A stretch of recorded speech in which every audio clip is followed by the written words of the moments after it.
For more on this subject, I want to bring in retired three-star Army general and co-chair of the Center for American Security at America First Policy Institute, General Keith Kellogg, is here. Sir, good to have you with us. Thank you. Yeah, it's good to be with you. Thanks for having me. What do you make of the fear-mongering coming from NBC and its allies on the left who say that Donald Trump could bring about a military dictatorship? Vince, I was with the president for 4 years in the White House, and I was with him before that on the campaign trail. And I've talked with him a lot of times, since the last election. I mean, this is just stupid. I mean, he's not going to do something like that. That's not in his DNA. I've talked to him a lot about it. We had multiple opportunities to even invoke the Insurrection Act. The Insurrection Act of 1807, that was actually over 20 times it's been used. The latest by H.W. Bush during the L.A. riots. It's been done by LBJ. It was done by Ulysses S. Grant when he suppressed the KKK. He never even thought about using the Insurrection Act when he could have on several occasions, especially during the September riots. And he never did it because he didn't want to do it. So when people talk about that, I just look at him and I said, you're always reaching for straws to say something about this guy who shouldn't be commander-in-chief. And in fact, as I was with him for 4 years, and was pretty comfortable at it, and I think he led the nation well, and he protected the nation well, but he never did anything like that for domestic reasons. And I think what you're seeing now, there's a lot of people trying to change the Insurrection Act of 1807 to make sure he doesn't do it. But I'd remind everybody pretty clearly, while Section 1 is clear about Congress calling out the militia, not the Army, Article 2, Section 2 is very clear who the commander-in-chief is, and it's the president. Right. But the idea, to your point, as you mentioned, George H.W. Bush invokes the Insurrection Act during the L.A. riots in the early 90s. There is a lot of chaos in the country right now, and the Insurrection Act is actually the law. I mean, from where I'm sitting, there are definitely times where I could see, where the federal government would need to step in and bring some law and order into areas that are in complete chaos in our country. Well, yeah, but my point, I'm going back to what Trump's DNA is, and they're talking about, he's unhinged and really bad. That's my point. Going back to, he had an opportunity to invoke the Insurrection Act several times, never did it. Yeah. So I said, come on, go back and watch what he has done, learn what he has done, and you're making a bogeyman of somebody and something that isn't true. Right. And that's the reason I talked about the Insurrection Act of 1807 and how many presidents have used it before. And there's a talk now, we want to change that law. I don't think it's going to happen. But I think that's the thing they're talking about. They're not changing the Constitution. I think they're talking about something like the Insurrection Act. Well, there's another piece of this that I flagged at the outset is I find it ironic that the left is fear-mongering about Trump turning the military into a partisan operation when the left has worked pretty feverishly to remove anybody who might vote against them. They use the COVID jab as a proxy means to purge the military of a tremendous number of good Americans who were serving with honor and dignity. And also, they've been forcing a lot of left-wing dogma down the throats of our troops. It's crazy to hear them suggest that it's Donald Trump who would politicize the troops. Yeah, it's kind of unusual. When I look at the national security threats to the United States, I think the number one, I think we've got several out there. Number one is the border. We've got, there's no southern border. Right. But number two is the status of our military. And we have got a real problem in the U.S. military, just not on recruiting, but on our training and ability to fight if necessary going forward. And that is the direct result of this administration and what they're doing. Look, you're looking at the Army today, and I'll just use the Army as an example. The Army has missed its recruiting levels in the last 3 years. Last year was 66%. It's now going to be the smallest Army we've had since 1940. The Navy's running the same problems. The Air Force is running the same problems. You basically, emasculated the United States Army, and it's really bothersome. This administration has. So that's one of the major national security threats we face. Heritage does an annual report. They've done it for the last 10 years. And they're going to come out with one this coming week and a half. And they're going to talk about the status of the U.S. military. And they're going to basically say, we've got a real problem. The U.S. military is weak, and there's a lot of threats out there. In fact, the only branch of service they see is able to conduct duties as they should is the United States Marine Corps. Man, we've got a lot of problems to tackle here, and we need a good president to help tackle them. So let me return to that NBC piece. There are a couple things I want to hit with you, but one of them is that there's a bunch of former government officials whose names many of us know who are saying really hysterical things about if Trump becomes president again. William Cohen, the defense secretary in the Clinton administration, said he is a clear and present danger to our democracy, referring to Trump. His support is solid, and I don't think people understand what living in a dictatorship would mean. John Bolton said in an interview with NBC, a second Trump term would be day after day of constitutional crisis. The Justice Department one day, the Pentagon the next, Homeland Security the next. It would be unremitting. Leon Panetta, defense secretary under Obama, CIA director as well, said like any good dictator, he's going to try to use the military to basically perform his will.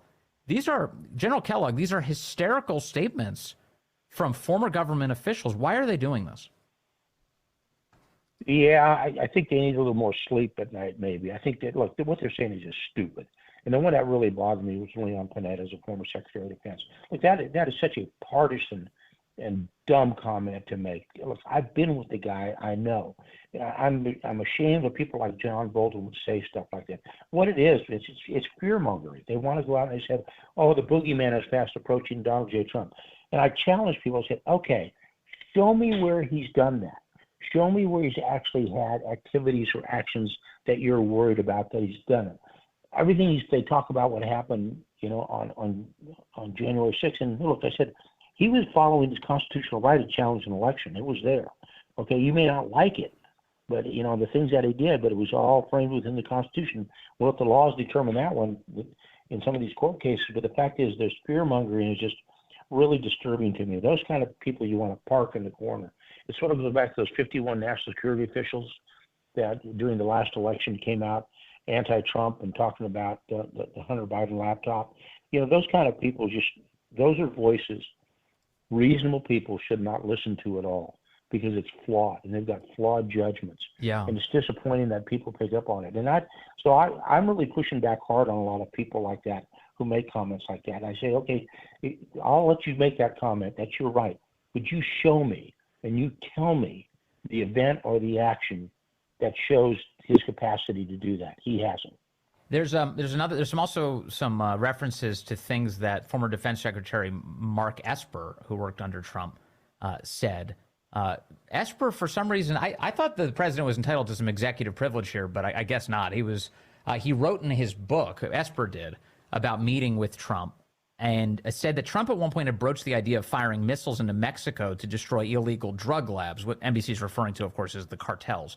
Esper told Trump that would be an act of war. Trump replied that the U.S. would deny involvement, Esper wrote. So Esper here is giving away conversations with the president of the United States that include Trump saying something that I would think would be highly classified.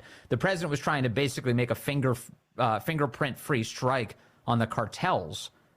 Is this in any way appropriate for a former defense secretary to be speaking or writing?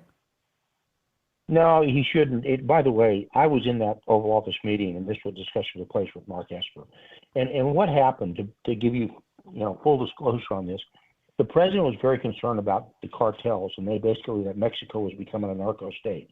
And as we were talking about options and how do we control the narco state, how do we control the cartels that are down there, which are probably better armed than the Mexican army. And that discussion was how do we do it, and one of the actions was including going after the cartels' locations, the Sinaloa cartel and the other cartels out there. And Esper can talk about it all he wants, but now we're actually talking about some type of military action in there if the cartels don't cease and desist. And it's disturbing he, meaning Esper, would talk about discussions that were in the Oval Office that the commander-in-chief and the president were talking about. Look, I think it's a reasonable discussion that we had that day. I was in there. Mark Milley was in there. I was in there. The chief of staff was in there. The national security advisor to the president, O'Brien, was in there when all this discussion took place.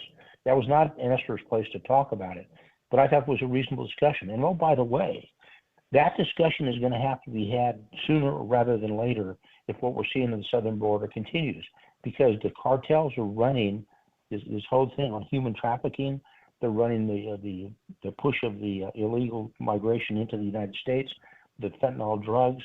We're killing over 100,000 Americans every year. Yes. Generally you go to war when you lose 100,000 Americans. So my point is, It's a reasonable discussion. I was there during the discussion. I'm disappointed somebody like Mark Esper would talk about it. But oh, by the way, he was wrong then, and he was wrong now because you pushed back on the president on it.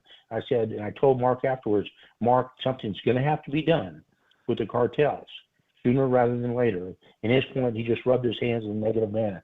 But in my personal opinion, Mark Esper was not the right person to be Secretary of Defense then nor now, and I think his decision making is flawed, and he shouldn't have been talking about it in the first place. General Keith Kellogg, a name that comes up about a possible Secretary of Defense is yours. Should Trump return to the White House, would that be a position you'd be willing to accept if you were asked? Look, the president will make a call on any of his cabinet members if and when he is elected. And, my point is I would never put my name out there, talk about it. That's not up to me. It's up to him. He gets to make that choice. He gets to make that decision. And my point is whatever he wants to do is the president. I will support him. But your career in public service is not over. You still intend to serve the public in whatever capacity you can. Oh, absolutely. I mean, I love this nation. I mean, I want to do everything I can to protect this nation and serve this nation. I mean, we come from a pretty good service family. My wife was in the Army. Had my daughter went to West Point, served in Afghanistan in combat. My youngest son was West Point graduate, served in Afghanistan as well. My dad fought for this nation in World War II. I believe in this nation. I believe in supporting this nation. And I would serve in any capacity the best way I could if I was asked to do so again. And lastly, on the issue of Secretary of Defense, we saw the good news that Lloyd Austin is out of the hospital today. But are you concerned with the notification and the failure to tell the public that the current Secretary of Defense was out of commission and for an extended period of time?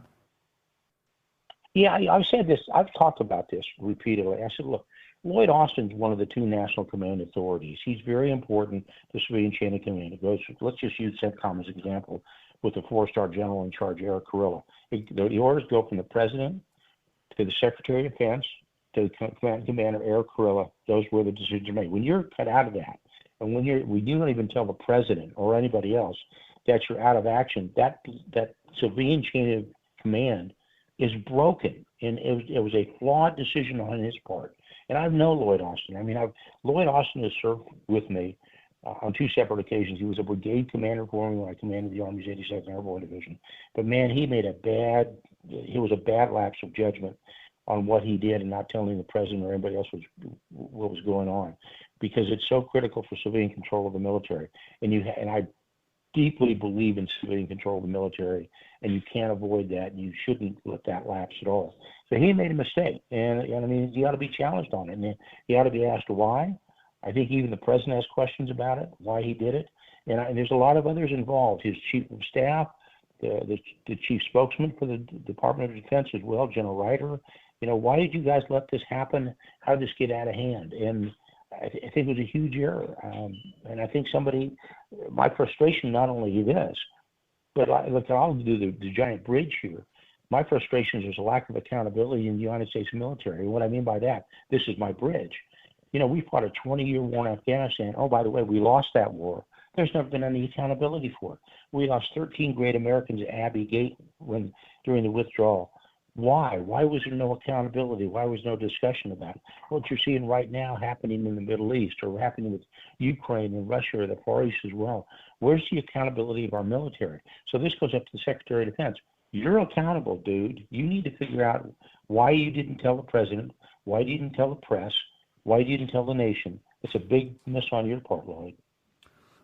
General Keith Kellogg, if you are a part of a future Trump administration, doesn't sound like you'll be abusing the military. It sounds like you'll be fixing it. So I'm grateful for your time today. Thank you very much for all of that.